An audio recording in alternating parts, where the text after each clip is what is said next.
Tout ce qui a été écrit, les événements qui ont eu lieu dans la Bible ont été écrits pour notre instruction, afin que nous puissions tirer des leçons de la vie de ces personnages bibliques.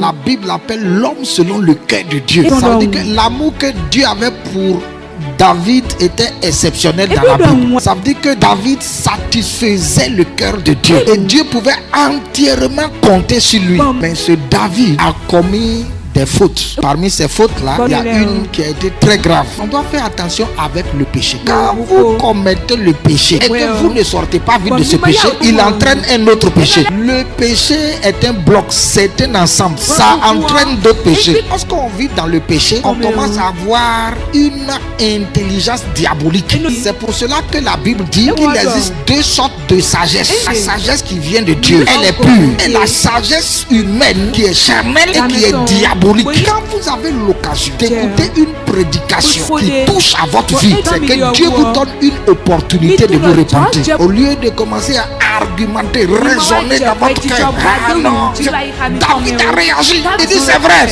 c'est moi j'ai péché. Je cherchais l'occasion de me repentir. C'est pour cela qu'il faut aimer la parole de Dieu. C'est pour cela qu'il faut aimer l'église. Parce qu'il y a beaucoup d'avantages lorsqu'on se repent. Il y a 10 bénédictions qui sont liées au pardon divin. Lorsque tu te repens, lorsque tu pries pour demander pardon et que Dieu t'accorde le pardon, il y a 10 choses qui se passent dans ta vie en même temps. Celui qui n'est pas pardonné, son cas est grave. Il peut sourire devant tout le monde. Il peut avoir de l'argent. Il peut avoir des biens. Il peut avoir un bon poste. Mais son cas est lamentable. Pourquoi? Parce qu'il sera toujours malheureux à l'intérieur de lui. Il fera l'effort de sourire devant les gens. Mais quand il est seul, ça ne va pas.